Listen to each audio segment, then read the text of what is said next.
Chapter 6. Fending off the scatter bomb. Stay focused amidst all the distractions. The next great obstacle in the battle for success probably afflicts every single distributor who ever enters our industry. We call it the scatter bomb. It is quite easy to fall into this booby trap because of the very changeable nature of our business.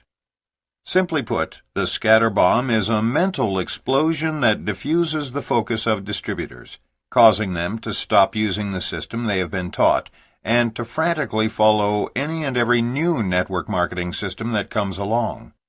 The scatter bomb occurs frequently in the first year, sending new distributors in search of any new leader, company, sales aid, or system that might enable them to succeed more rapidly or more easily. This divisive weapon is quite deceptive because it comes disguised as the ultimate new tool or as the perfect strategy for success. Sometimes it's a new manual or video, which many new distributors assume will be more effective than the work program currently used, merely because it's new. Other times it's a new leader who comes to town with a brand new way to do the business, and since he's making more money than you, his system must be better than yours. When your spirits are really down, it can even be a new company with a better compensation plan. Whether the scatter bomb takes the form of a person, system, or company, the very worst thing you can do in your first year is yield to the temptation to change direction every time a new system comes along. This business is a process of system duplication, and therefore each time you change your system, everyone in your downline gets confused. In network marketing, the worst battles in the entire first year will be the internal ones you fight each time you're tempted to find a faster, better, easier route. Remember, if someone in your upline is earning the amount of money you strongly desire, and you continue to duplicate the exact system that got him or her to wealth, you too will eventually get there, but not if you are always changing the system. There are many different ways to do the network distribution business, and fortunately each of them is equally lucrative. There's no one way to success.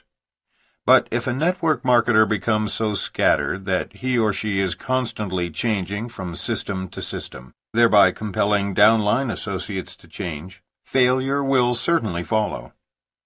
In this chapter we will prepare you to fend off the inevitable scatter bomb by bringing to your attention the detours you and your new distributors will be tempted to take. Always changing the system. We have personally lost great frontline distributors, many of whom could have become legends in this industry, because they just couldn't stop changing systems. In fact, in one case, we lost the leaders of an entire foreign market. Just imagine the possibilities if you started on the ground floor in a brand new country with 1,500 serious prospects who came to learn more about your business on opening day. The company you represented was a billion-dollar MLM company already successful in 20 other countries, and all the new distributors signing up were within your first 5 levels. Also, assume that your sponsors were extremely well known and had all the training manuals, audio tapes, videotapes, books, translated into every language on your continent, and then set up a second home in your part of the world in order to spend significant time supporting you. Under these circumstances, failure seems impossible. Believe it or not, failure was the end result. The key leaders quit the business within 18 months. They failed because they changed their name from the Yarnell organization to another unknown group, gradually eliminated every system we taught them, and consumed much of their time routinely changing their training materials. It was the ultimate scatter bomb. Every one of our systems had proven success, and every one of theirs rapidly failed. But they still maintained that their organization collapsed because they just didn't have a good enough compensation plan. And we provided them with many other forms of support, financial and otherwise, that we haven't even mentioned. The truth is that they and all their downline were victims of the scatter bomb. But frankly, as their sponsors, we have to accept a great deal of the responsibility for their failure, because each time they made a system change, and it was very frequent, We protested only gently. Unlike the typical recriminations in traditional business after such a collapse, we are still friends with this group of distributors despite the failure. This experience was an important and painful lesson for us, so we want to pass it on to you so that you might avoid our mistake. And here's the primary lesson. New distributors must literally be indoctrinated into duplicating your system. They must be taught in the beginning to follow the system of their sponsor and not deviate from it. Today we tell our newest associates in no uncertain terms that the day they deviate from our system is the day they lose our support. It's a serious matter for us. What we've learned is that even if you hand-pick the best recruiters and most committed people in a newly opened foreign market, set them up with all the training tools they need, help close their best prospects, sign them up during an opening day launch attended by the company's highest dignitaries, even if you do all that, if those people are unwilling to duplicate one simple system that has proven itself elsewhere, they are destined for failure. That's the frightening reality about the scatterbomb. Business without blinders. The metaphor of scatterbomb also refers to the inability of new distributors to ignore all the inevitable distractions in the first year and maintain a clear vision of where they are going and how they are going to get there. New distributors become scattered very quickly by a veritable smorgasbord of companies, recruiting systems, videos, manuals, and numerous other sales systems available to them. New distributors must be warned to put on blinders during their first year. Consistent duplication of one simple success system is essential in order to avoid confusion in one's entire downline, which is precisely what occurs each time a leader changes systems midstream. Even worse, some overzealous entrepreneurs jump right into recruiting without any goals or systems around which to base their business plan. Many new network marketers are like the man searching for his keys one night. A neighbor sees the man spending hours laboriously searching for something in the grass. Finally, she goes to ask if she can help. "What are you looking for?" she asks. "I lost my keys," he replies. As she begins to crawl on the ground with him, she inquires, "You lost them in this yard?" "No," he responds, "but the light is better here." There are countless distributors who want to work the business in ways that are more comfortable to them, more fitting to their self-image, more in keeping with their old work habits. The light may be better there, but if your goal is to achieve financial security and personal freedom, you may have to get out of your comfort zone and work where the light is not so good, or the ambiance is not so elegant. The good life will come soon enough, if you pay the price in the first year. Having faced many challenges in her life, Pia Dietzen of El Dorado, Arkansas, learned this lesson repeatedly before entering the world of network marketing. She left Denmark to come to America and got her real estate license within 5 months of her arrival. Shortly thereafter, she became a full-time student while holding down a full-time job, all during a pregnancy. She went back to work within weeks after delivering her baby through C-section.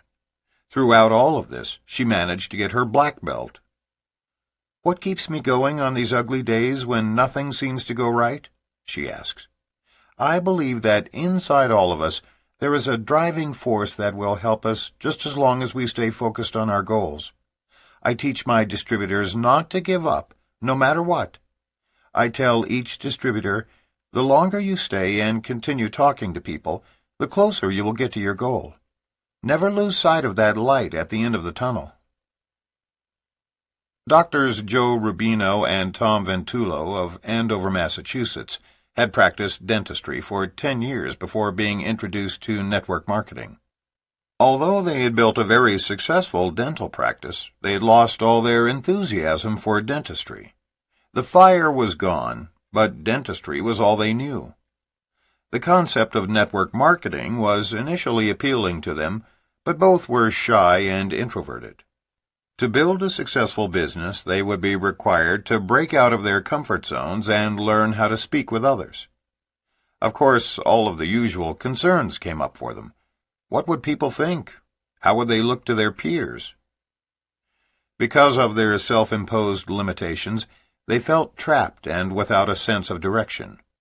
What could possibly turn two introverts into top network distributors in a business usually excelled at by extroverts? They had been playing small all their lives. Their focus was on playing it safe and avoiding risks. While this philosophy sheltered them from the dangers of the world, it also carried with it a tremendous price. Playing not to lose instead of to win was draining the partners from the inside. The adversity they had to overcome, like so many others living in quiet resignation, was to conquer a fear of the world that was slowly and steadily killing their spirits. As Norman Cousins wrote, "The true tragedy in life is not death, but that which dies inside us while we are still living."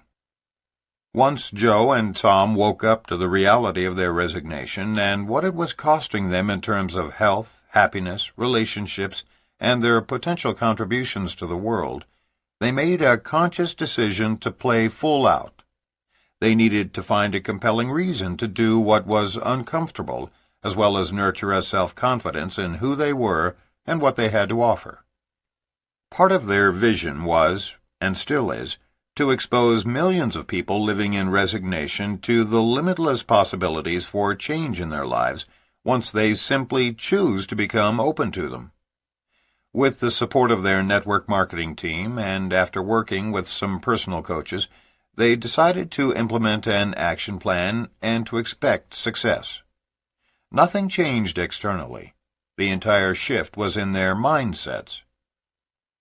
After just 6 years of effort in network marketing, Doctors Joe and Tom fully retired from dentistry with an income far greater than that from their dental practice. They speak and write internationally on how to succeed in network marketing. In December of 1995, Joe was featured on the cover of Success magazine, which called him a millionaire creator in the cover story entitled How Network Marketing's Entrepreneurial Elite Are Building Fortunes at Breakneck Speed. His book, Secrets of Building a $1 Million Network Marketing Organization, has been highly acclaimed for its comprehensive approach to becoming financially successful by developing a life purpose. They are living testaments to the fact that all of us can harness the life-changing power of this industry to make a difference in our own lives, while also contributing to the lives of countless others. Karen Johnson, formerly a Pink Cadillac winner with Mary Kay, and one of the strongest female speakers in the business, joined a new network marketing company in partnership with her husband, Bill Curtin. She looked up line to her role models, Charlie Miller, Jay Prim, and Mark Barrett, all of whom had achieved the top level of their company in record time. She believed that if they could do it, so could she. So she quit her job, Bill sold their business, and they joined up. They achieved the level of executive in the minimum time in January of 1991, the same month the Persian Gulf War erupted. Unfortunately, their 4 qualifying executives watched the news instead of working the business, and within 60 days, all 4 had lost their vision and quit. As Karen explains, 7 months later, Bill and I climbed our way back to having 4 new qualifying executives, only to have Barbara Walters appear on Nightline featuring our company with the infamous question, "Is it a dream or a scheme?" This television broadcast launched the most intense media and regulatory scrutiny ever encountered by any network marketing company. Over the next 10 months, as our company was ruthlessly attacked by the media, all 4 of our qualifying executives lost hope. Even though our company was exonerated after the investigation, we lost 3 more qualifying executives. Defending our company in the media and to the regulators exacted a heavy toll. After all that work, we had lost a total of 11 executives. Our families were begging us to go back to corporate America. We just couldn't. We had a dream. In June of 1992, we were thrown another curve.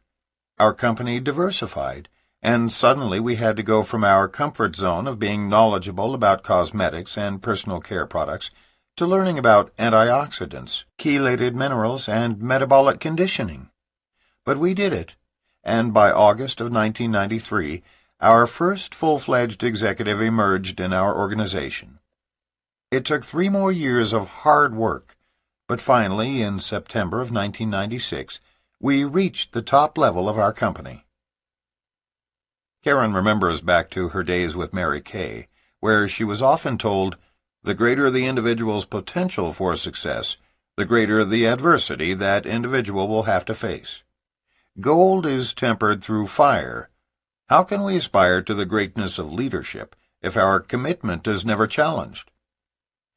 Karen and Bill, who successfully met the challenge, now live in Redondo Beach, California, freed from the shackles of corporate America and of owning a traditional business. When asked why she was able to hang in when everyone around her fell out, Karen said that it is essential to have your destination clearly in sight, even before the journey ever begins. It is clear that success for Doctors Joe and Tom, Pia, or Karen and Bill was tied directly to their undaunted sense of purpose. Each was successful at building their networking business because of an ability to shut out every distraction around them, whether internal or external, and stay the course with clear vision of where they were going and how they were going to get there. Achieving your goal is a process of getting accustomed to a new and better reality, one in which you can actually see yourself. Keep focused on the end result while 1. Preserving your belief that it is possible, 2. Blocking negative influences, and 3. Not worrying about how it will come to pass. Changing the system midstream. More than likely, one of the first manifestations of the scatter bomb will be the temptation to change, even just slightly, the system of recruiting you were taught. For example, your sponsor might tell you the critical importance of approaching your warm list by expressing your desire to have a business relationship with each of them and sharing your excitement about the potential of big money and free time because of the universal appeal of both. And while you are nodding your head in agreement, what you are really thinking is, "I can't approach my friends and family with an idea as outrageous as earning such extraordinary income." So you begin changing the approach. You avoid your best prospects, or mention a smaller income figure, or none at all in favor of promoting your products. Never mind that your sponsor insisted that you need to use the big money, free time approach. You know in your heart that your friends and family members simply cannot relate to that kind of money. You don't argue with your sponsor because you've already promised to use his system, but you think you know what's best. And guess what? If you think that way, so will all your recruits. We don't know what there is about our industry that makes it seem so easy, but all who sign up immediately begin to believe that they know more than their sponsor, or, for that matter, more than anyone who's ever been in this industry. The greater their innate leadership skills, the more likely they will want to reinvent the wheel. The way to prevent new distributors from changing the approach is to anticipate their notions during training. New distributors may not understand the importance of starting their business with relationship marketing or quoting large income figures in order to create a conscious shock.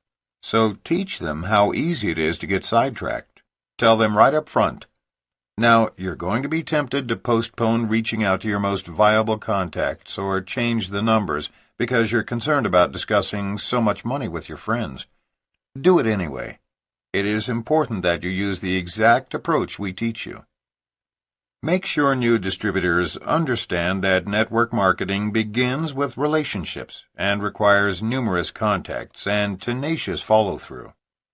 Another part of the approach they will feel compelled to change is to lower any numbers you give them in training. If you suggest they need to personally sponsor at least 100 people over time, they often decide that 50 frontline recruits are enough. If you advise that full-time distributors may need to approach at least 100 prospects a week once they move into cold marketing, they often decide that 30 or 40 is plenty.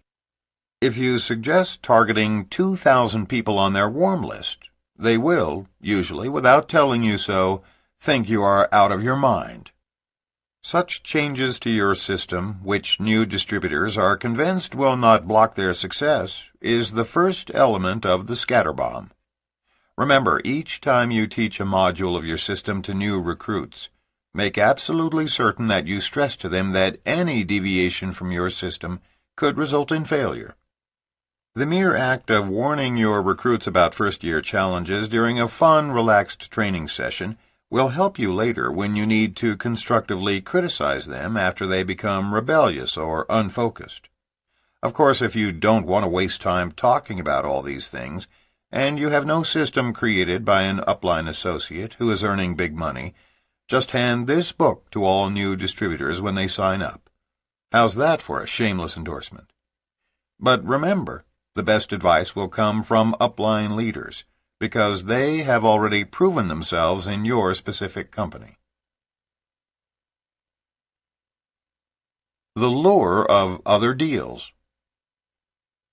Some changes will come from outside your sphere of influence and seem beyond your control. We want you to be prepared for any and all diversions and challenges that threaten your downline.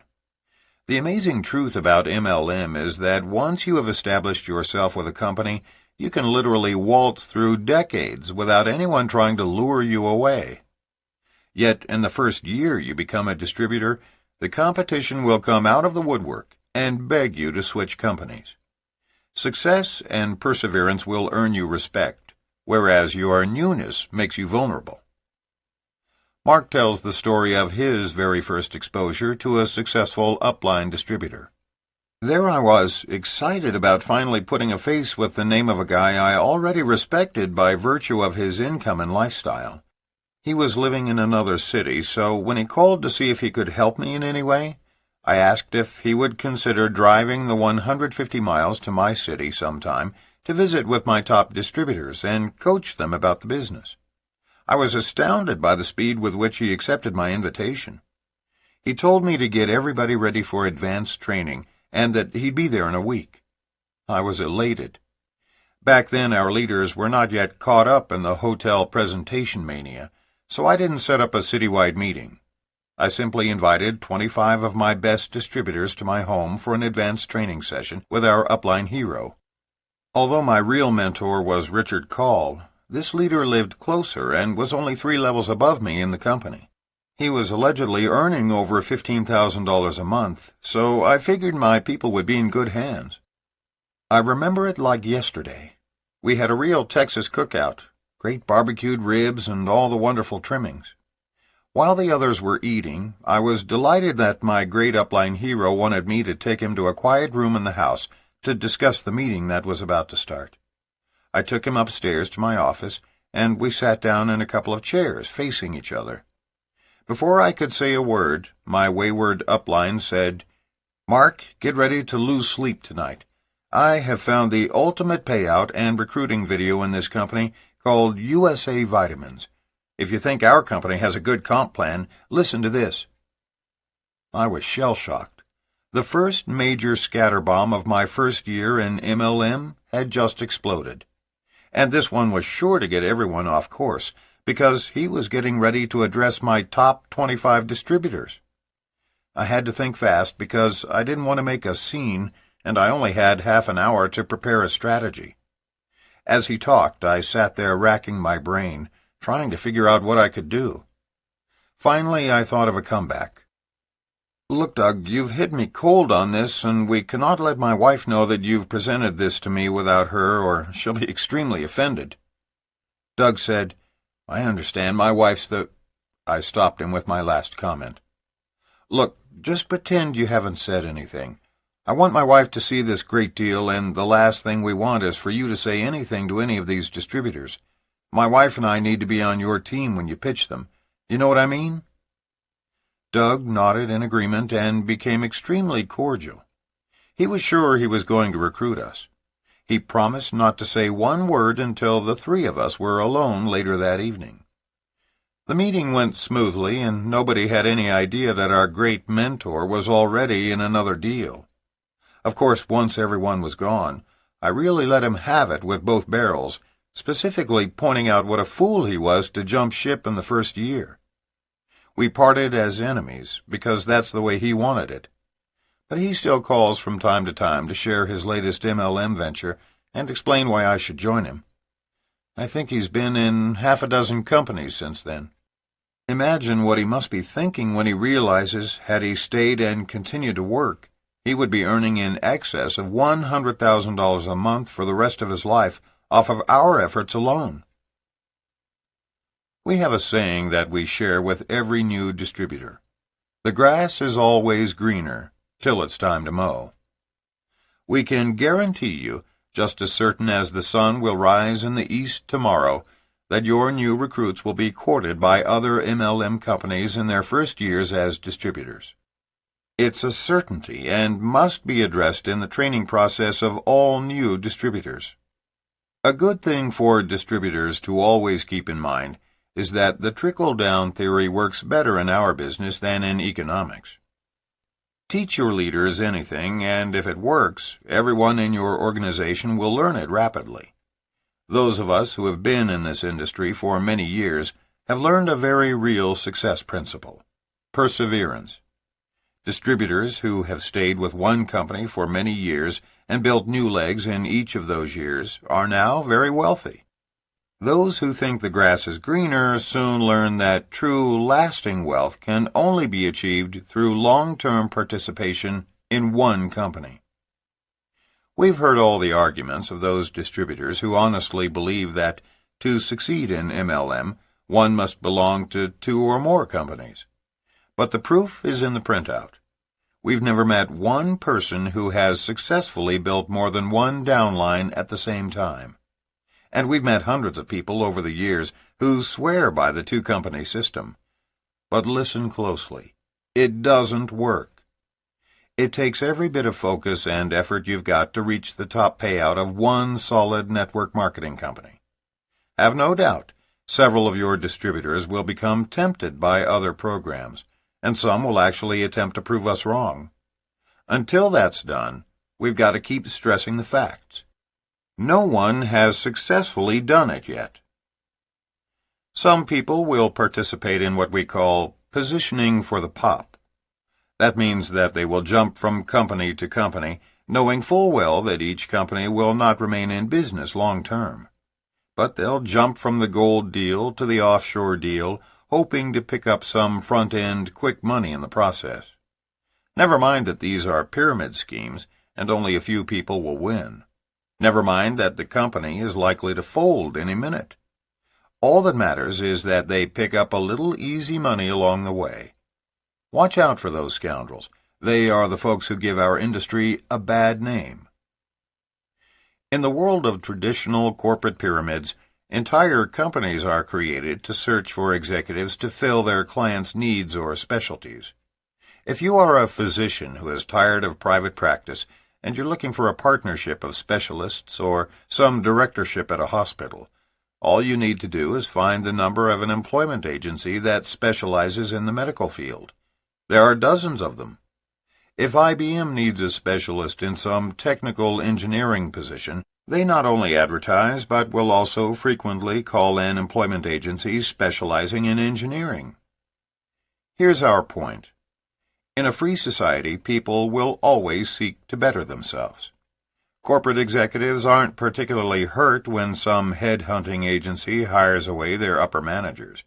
It happens. It's a fact of life. Yet, if one of our leaders begins sniffing around other network marketing companies, or worse, actually goes to a presentation, my God, you'd think the sky was falling. Rumors begin flying around at fiber-optic speeds. Upline associates are immediately notified, and an entire search and rescue program is launched by every money earner within 6 or 7 levels in an effort to keep that poor fool from defecting. They all think that if the company loses that leader, they're ruined, that it's liable to destroy the enthusiasm and momentum of the entire organization. Bull! The truth is, all new distributors will probably be tempted, several times in their careers, to change companies. Remember the SW rule. Some will, some won't. So what? Because someone else is always waiting. We're all adults, and we certainly don't want to retain those who are plodding along in our company, who are making no progress and draining our time, when they might be happier in a different company. We say, Godspeed and good luck. But long before they are ever exposed to a new competitive company, we make certain that they've been prepared for that eventuality, and that they realize that every time they start over, they are hurting their reputation just a little bit more and distancing themselves from wealth one more time. Unless you pick a real dud of an MLM company, it's possible to do well in any number of them. The key to success is to stop jumping ship and stick with one. Peter Hirsch has given a name to the frantic search that people take as they go from company to company looking for that $10,000 first-month fix, the cocaine mentality. In contrast, he recommends the surer, safer approach, the carrot juice mentality, which recognizes that it is only from the steady building of a healthy organization that long-term residual benefits are derived. In MLM, as in life, as we sow, so shall we reap. Diffusion by other leaders. The temptation to follow the teachings of expert journalists or to become involved in other MLM companies would seem to be a natural part of business. But what about scatter bombs that are dropped by leaders within one's own company? How dangerous are those diversions? Extremely. In fact, this problem causes distributors, especially in their first year, to become scattered and ineffective, and is the most difficult to combat. Unless leaders explain this very carefully, they could quite easily become the targets of scorn and ridicule from leaders within their own company. More often than not, the scatter bomb is perpetrated by pseudo-leaders who may have never before succeeded in building a successful downline, but by virtue of former experience believe they know what they're doing. There's a significant difference between 10 years' experience and 1 year's experience 10 times. That's why we always encourage our distributors to primarily recruit individuals with no former experience in MLM, because they are so much easier to train. Those who are basically MLM junkies, jumping from company to company, are often the very know-it-alls who can cause your new distributors so many problems. Let's take a look at the confusion potentially caused when leaders set off the scatter bomb. Let's pretend that you are in your first year of MLM and you've done an exceptional job of building your organization. You have 850 people total and are earning a reasonable $3,000 a month. Your groups are growing exponentially, and all of them are following your training format. Then your people start excitedly discussing the fact that one of the company's leaders from a completely different upline group is coming to town to train his people, and since it's an open meeting, everyone in town is invited. Obviously, you can't stem the tide of enthusiasm if you've failed to discuss this threat beforehand with your people, and you certainly don't want to seem jealous or overprotective. Of course, this is just your 6th month in the business, and none of your strongest leaders have been in the business long enough to make any real money yet. So they are extremely vulnerable at this stage of their careers to any new concept that would seem to propel them to wealth a little faster or easier. The meeting occurs, and you sit there and cringe as the speaker introduces a brand new prospecting system that has supposedly proven very effective. You notice your people are taking copious notes. This is the same system your upline associates taught you is not as effective as their own. In fact, they tried it years ago and found that it wasn't a system that was easily duplicated. Be prepared in this situation. Usually about half your leaders will go charging out and implement this exciting new system, only to fizzle in 6 months, but in the meantime it will sidetrack your leaders just enough to ruin their momentum. How in the world do you stop this kind of internal scatterbomb? A psychiatrist we greatly admire once said, 90% of the solution to any problem consists in awareness of that problem. Again, if you train your people effectively in the earliest stages, you'll have already dealt with, if not eliminated, this problem. Here's how to do it. During your training session with new distributors, you should state the following. We consider it our job as your mentor to assist you in earning millions of dollars and regaining total control of your time as quickly as possible, and we can assure you of two things. One, we will never keep information from you about systems that work. And two, we will never allow you to make the mistakes that experience has taught us can cause failure. Can you all understand our motives? We want to see that you succeed. As your mentors, we insist that you agree to one very important stipulation, because if you won't agree to this, we can't help you. Fair enough? Get their consent. You must be willing to promise us right now that you will never, under any circumstances, change to new systems because a leader in town has promoted them, or recommend books and materials to your downline until you check with us. That is, until we get you to an income of $15,000 a month. After that, you can do whatever you want. Is that a fair deal? Again, get their verbal consent at this point. We cannot afford to have you scattered and unfocused, or teaching new concepts to your downline, or doing anything else counterproductive. In fact, we suggest you check with us before you attend any big meeting in your first year. Fair enough? By calling the attention of new distributors to this inevitable booby trap, you are doing a great deal toward preempting it. More importantly, you are requesting their permission in advance to repeat this admonition each time a new leader comes to town peddling sales aids. And when you do bring it up on your voicemail to your entire downline the week before the leader hits town, they will not consider your warning as stepping out of line or expressing jealousy. If you don't breach the subject at training and teach all your people to do the same with all their frontline, every time a new leader comes into town, your people can be set back months in their efforts. You see, it's not necessarily that the new system doesn't work.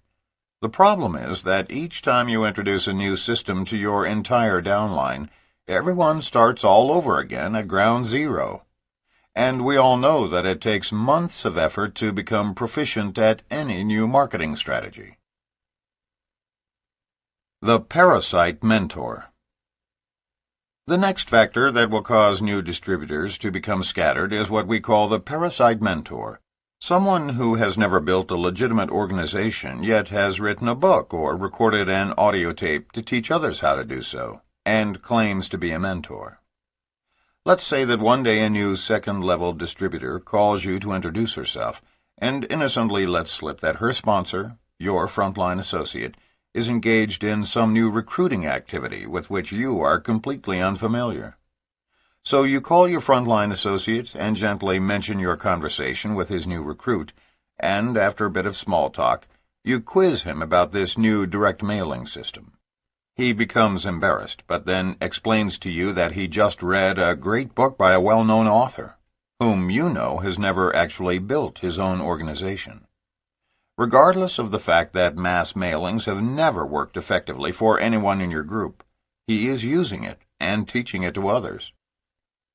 Folks, we recognize and respect the fact that we are all independent distributors who have the right to do this business any way we desire.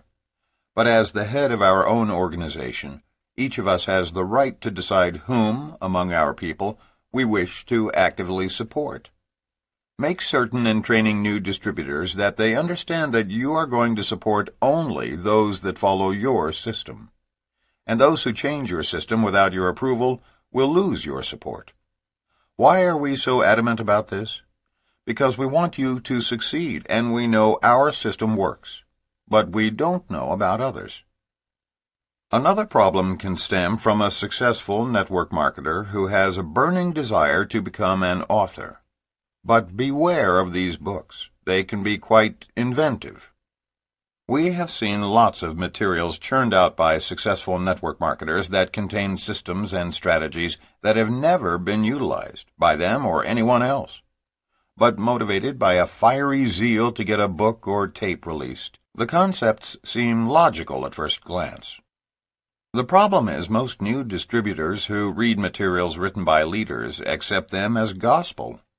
We've often pondered how many poor souls must have failed at network marketing by emulating these unproven recruiting and training techniques, presented by successful distributors who never actually used them. It's sad, but true. If you're a new distributor, we encourage you to track upline until you find a highly successful distributor and follow the exact systems he or she has used. If you enjoy absorbing knowledge about the industry, at least call a veteran in your company to get suggestions on truly useful books by authors who have successfully built huge organizations. Don't lose your vision by following systems of parasite mentors or new authors describing unproven systems. Some who have written bestsellers in our field have never built anything. Other authors have been in 20 different companies and will, in fact, join yours if you order 10,000 books. But they are often disseminating strategies that do not work or have not been tested. And if your new distributor reads and implements them, it will cause months of wasted time. Scatterbomb fever. The next diversion is often inadvertently created by your own company when new products or services are introduced. Often it's what we call a sizzle product, a new exciting technology or a specialized niche item that causes distributors to lose all decorum and sense of propriety and start jumping around like old Festus Bean on a train trip to the Yukon during the Great Gold Rush. Irrational comments and erratic behavior on the part of new distributors generally accompany the announcement of these new products. Especially when a major field leader joins in the fever, the sizzle product scatterbomb can be quite devastating. Let's take a look at one example. This type of scatterbomb fever began in one company with something as innocent as simple math when a distributor calculated that he would earn an extra $30,000 the next month if everybody in his group ordered just one of the newly released product. It progressed to the point where frenzied medical doctors rented warehouse space and taught medical assistants how to operate forklifts in order to warehouse the supply, which would result in $20 million of profits next year. What made this situation all the more frightening was that this frenzy occurred when no one had yet seen or even used the product, and no studies about the product had been released. All this activity stemmed from rumors that the new product was really great and that everyone in America would be in lines a mile long to purchase it. Company leaders dropped the hint that the supply was limited and could become back-ordered, thereby keeping the fever at a high pitch as distributors bought more than they needed to be sure they didn't run out. We saw thousands of victims of this misdirected activity, and even a year later, some distributors were still distracted from building their business. Some were threatening to sue everyone in the known world, and others were still angry over the $20 million they lost. So how in the world do we protect ourselves and our distributors against this type of scatterbomb when it's a new product from our own company? How do we maintain rationality in the face of a screaming frenzy initiated by our upline leaders? Well, to be honest, we're not certain there is any protection, given the truth about greed and human nature. When a good, solid company releases a new, exciting service or product, nothing can really keep people from becoming excited. But at least you can remain balanced. Tell your leaders to try the new products and to recommend that everyone in their groups try them, but not mortgage their homes in order to buy them. Wait until the new product has fully proven itself before getting too excited. And above all else, please don't rent that warehouse space just yet. What we've learned is that the real money is made a few months after the new products have proven themselves, not during the initial hype. If distributors jump the gun at the launch of a new foreign market or a new product, they typically last only a short time in this business. About halfway through the second month, at a time when we truly don't know yet about the long-term nature of the commodity, it may actually still be on backorder. Around the third or fourth month, if the product or service is truly what it's been portrayed to be, and the company has produced enough to supply the demand, thus enabling us to purchase all we want, then the real volume, based on usage instead of hype, begins. That's when we truly notify all our friends and family and begin developing a new addition to our recruiting speech. Perhaps the biggest danger of all is that the launch of a new product or service, which has real sizzle, can scatter distributors enough to shift their focus from selling financial security and time freedom to just selling the new product. That's a real hazard. You don't want your best recruiters redirecting their approach from the MLM dream to a single service or product. Remember, prospects will never be as excited as we are about a new toothpaste or CD-ROM. In the midst of their selling a new service or product, distributors should continue to focus their prospecting approach on how to earn $20,000, $30,000, even $50,000 a month, and achieve total financial independence. Tantalize your prospects, if you like, with your excitement about the new items coming or new foreign markets opening up, but keep it in perspective. Most of all, maintain a balanced outlook with every new product. Don't go overboard and build your presentation around any one product or service before it is a proven success. Frenzies never yield stable growth. Lack of structure. Many distributors suffer from lack of structure in network marketing, particularly those who were accustomed to the world of traditional business. After all, they got used to the Monday morning rah-rah meetings, production quotas, and supervisors breathing down their necks demanding more and more.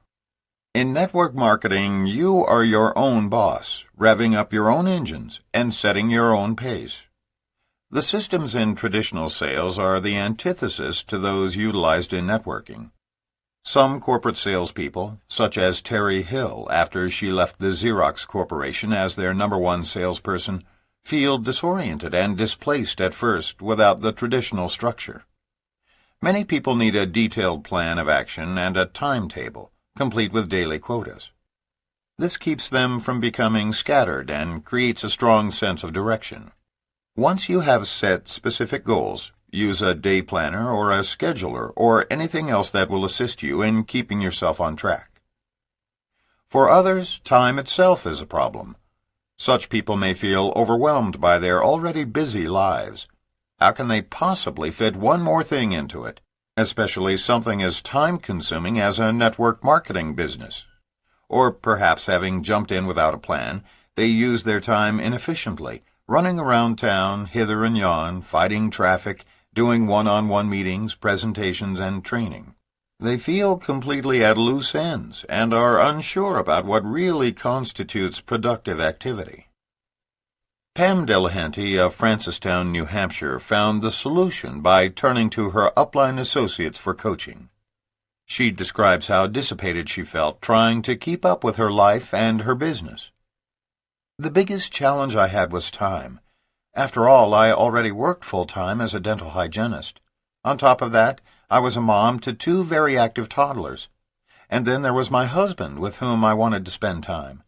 I felt stretched, torn, and at times guilty as I tried to spread myself in all directions. I felt out of balance, out of control, and out of integrity. I saw myself wearing too many hats as mother, wife, friend, employee, and now as a networker.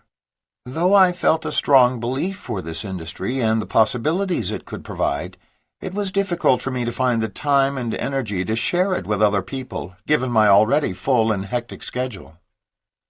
I turned to my upline associates, Dr. J. Clark and Linda Young, for help, and at their suggestion I began exploring my core values.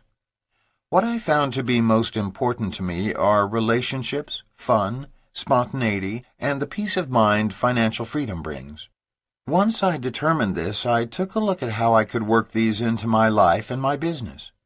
What if I could share the benefits of the products and the business when I was going about my daily life, without putting on a separate hat? What if it was spontaneous and even fun? Since having incorporated these elements into my business, I am more energetic because I'm not wasting time worrying about what I am going to say, or how I am going to look, or even what the response will be. I used to think energy was dependent on how much sleep I had or what I ate. I now believe I will have all the energy I need just by getting myself into worthwhile action. Action creates energy.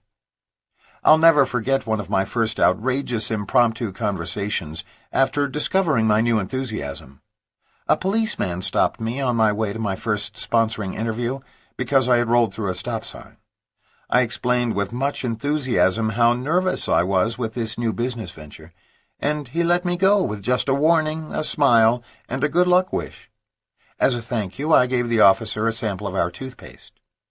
A week later, I was stopped again by the same officer, this time to purchase product, and years later, he is still a loyal customer. When a long-time family friend first introduced Suni Nelson of Fresno, California, to network marketing, she was working from 60 to 80 hours a week and holding down 2 jobs. Suni immediately informed her friend that she couldn't take on network marketing because she absolutely had no extra time, period. But the more she thought about her predicament, a relentless work schedule and $40,000 of debt hanging over her head, the more she decided she had nothing to lose. She gave up television and some sleep, deciding that television would never get her where she wanted to go, and that she could catch up on missed sleep later. Suni began sharing the opportunity and products with everyone she knew. She created a work plan, stayed with it, and within 2 months she earned the distinction of being the first in her company to become an executive director in such a short time, a record that lasted 5 years. After 2 more years, she reached the top level in her company, and now has earned the freedom to enjoy her real love, competitive slalom water skiing. One of the primary excuses people give for not joining our industry is that they don't have the time. However, both Pam and Suni found a solution to this problem. They avoided the scatter bomb and focused on doing the work necessary to build their groups. Not so surprisingly, once they realized what the business could mean to them, they both found the time. If you are having difficulty organizing your time, harnessing your energy, or keeping your attention focused on your business, seek the help of a mentor. Ask someone, preferably in your upline, or someone else you want to emulate, to coach you. It can be done once a week in as little as a 10 or 15-minute telephone conversation. Rene has been a mentor to Karen McGeehan of West Lynn, Oregon, for some time. Each Monday, Karen reports her business activities to Rene, summarizing the number of people she prospected that week, the number of appointments she set, and the number of people to whom she made a presentation, her real measure of progress. Her goal is to do 10 presentations a week, which results in her sponsoring between 5 to 8 people a month. When she is off her target, Karen and Rene will talk about what got in the way of her meeting her goals that week, and then perhaps Rene will assist her in redesigning her mindset to block any negative thoughts. When we are out of the country, Karen faxes or emails her report to Rene. Even if they don't talk, they share some communication in writing. Over time, Rene and Karen have built a close relationship. You may find that a mentor can help structure your activities, making all the difference between success and failure. Going it alone in a team sport. It is the role of the new distributor to plant the seeds, which the various upline associates need to water. It is easy to get scattered if distributors try to go it alone in this business.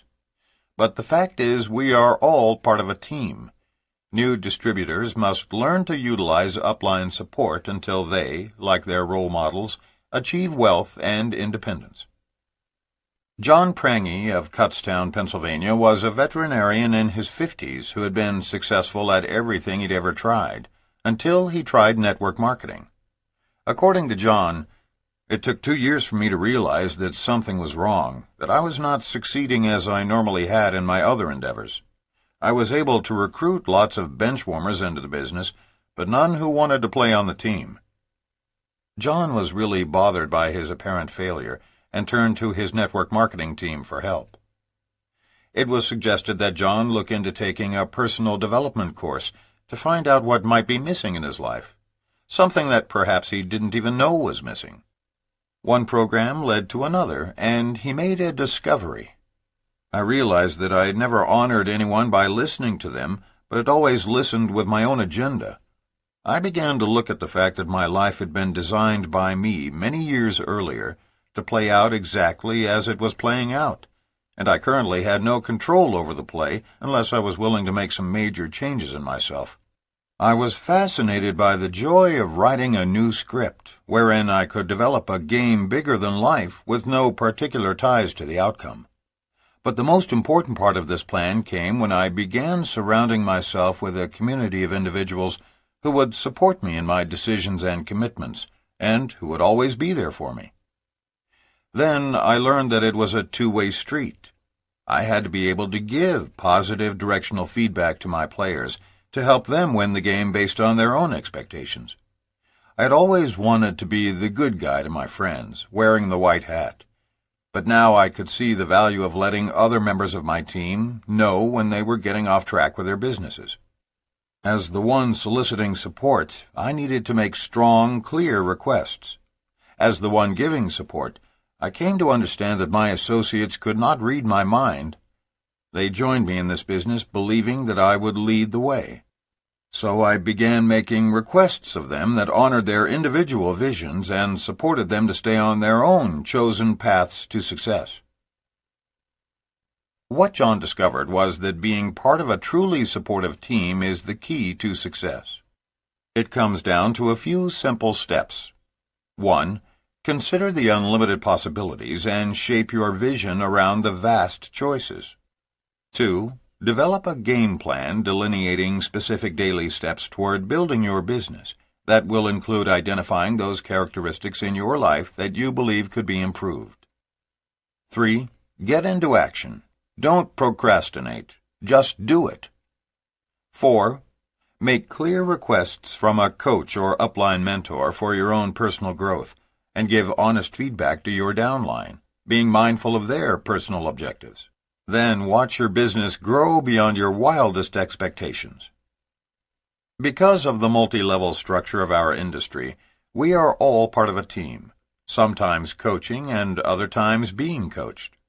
When it all works according to plan, the multi-level compensation program is absolutely warranted and justified. To try to go it alone in this business is to swim upstream. It is a team business in which, in the course of every day, there should be some giving and receiving along the way. If you want to avoid being scattered and keep total clarity of vision, you need to reevaluate how to better serve and be served by your team. Distractions caused by personal crises. None of us works in a vacuum. The success of our business is commensurate with our enthusiasm, and our enthusiasm is affected by our personal lives. Dr. Dennis Petzolizzi of Middletown, Connecticut, found comfort by focusing his complete concentration on his business while going through the greatest tragedy of his life. Dennis's story puts many other crises in perspective. On February 28, 1992, at approximately 10:30 p.m., I was involved in a car accident that changed my life forever. Before this tragedy, I was a successful person, or so I thought. I excelled in everything I ever did in life. I was a perfectionist who was able to do many things and do them all well. But the problem was, deep down, I was unhappy. I wasn't passionate about anything in my life. This instability led to my divorce, a drinking problem, and finally the accident that was the turning point in my life. I had been drinking that night, like I had on numerous other occasions in my life. That's how I disconnected from reality. On this particular night, I ran a red light and broadsided a car with 2 passengers. The passenger was not hurt, but the driver, Renford Gilling, was killed. From that moment on, my life activities consisted of being sued, appearing in court, going bankrupt, trying to run my medical practice with my name in the headlines, facing a possible 10 years in jail, and trying to sustain a marriage to my new wife, Bonnie, the most supportive person in the world. On the inside, I felt guilt, shame, sorrow, fear, and despair, all mixed together. I wished I had been the one who died. This was a tragedy of immeasurable proportions, and it was buried inside of me, eating me up. I was convicted of misconduct with a motor vehicle and sentenced to 4 years, suspended after 30 days, with 3 years probation. I was put on random urine tests for 2 years, alcohol counseling, and AA meetings. My license was put on probation for 2 years. I went bankrupt and had to close my office. I did 3,000 hours of community service. But nothing, I felt, could make up for the life I had taken. In August of this same year, I discovered network marketing. My company president believes strongly that network marketing is an opportunity for personal growth, which will then lead to financial growth. With the help of my new networking family, I learned how to stop hiding my tragedy and instead turn it into a positive force for gift-giving. I've told my story to hundreds of people who in turn have affected thousands of others. Don't drink and drive. Instead of wallowing in the shame of it all, I now honor Renford Gilling by saving lives in his name as I tell others his story and mine. If it weren't for the philosophy put forth by our incredible industry, I know I would still be drinking and living in guilt and despair. Instead, I have a beautiful relationship with my wife, a wonderful 3-year-old son, a thriving medical practice, a network organization that is growing geometrically, and most of all, I am living my passion, which is to powerfully affect the lives of millions. Dennis was fortunate to have found a supportive wife and an understanding team in his network marketing company. He could easily have allowed his tragedy to diffuse his energy for the rest of his life.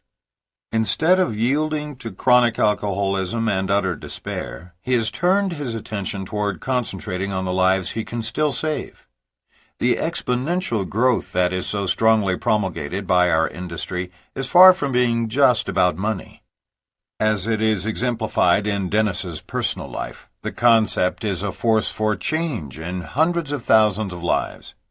Dennis has overcome his reluctance to hide his story.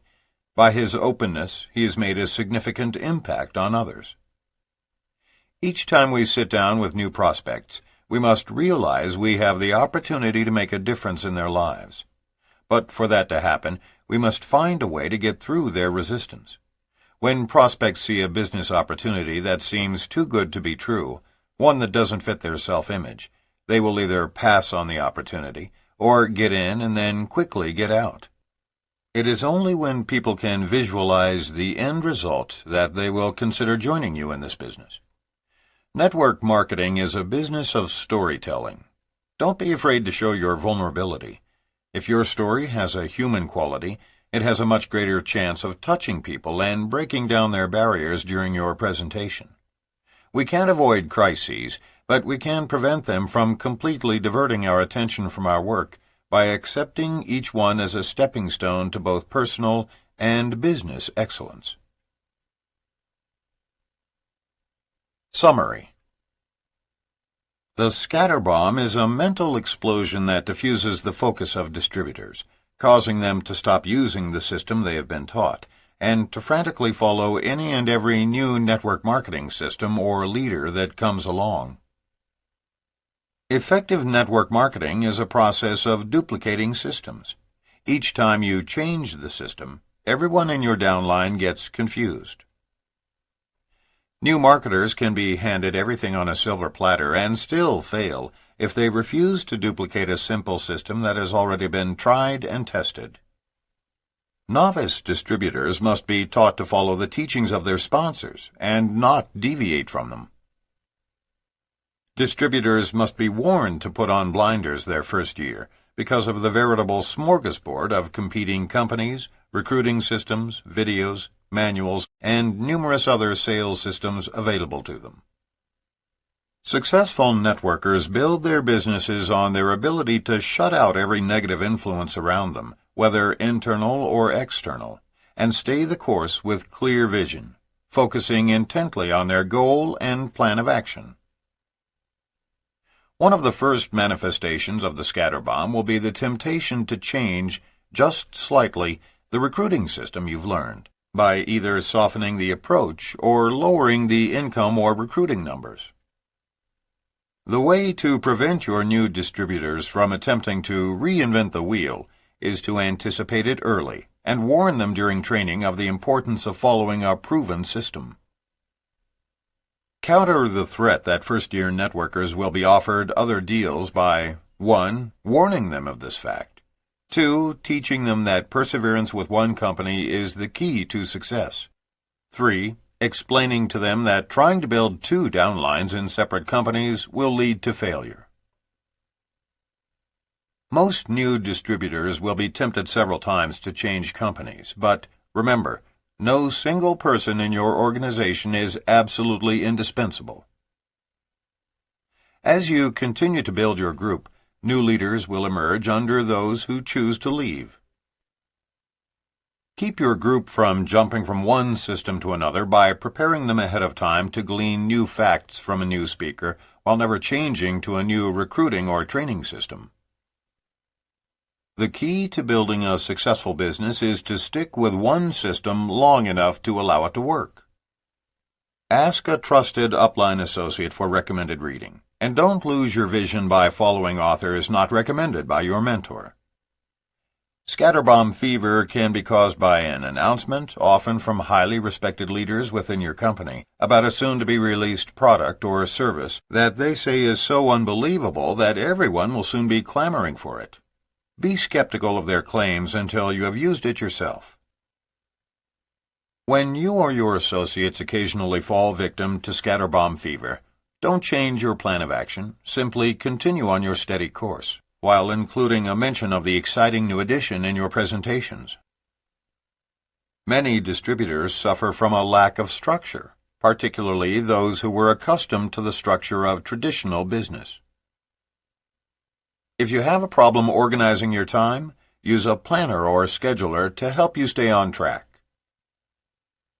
Make clear requests for your own business and personal growth from a coach or upline mentor, and, in return, give honest feedback to your downline associates, being mindful of their objectives. If you want to avoid being scattered and keep total clarity of vision, reevaluate how to better serve and be served by your team. The success of our business is commensurate with our enthusiasm, which in turn is affected by our personal lives. It is only when people can visualize the end result that they will consider joining you in this business. When you experience a personal crisis, don't be afraid to include it in your story to help break down the barriers during your presentation. You can't avoid crises, but you can prevent them from completely diverting your attention away from your intended objectives by using each one as a stepping stone to propel you to success.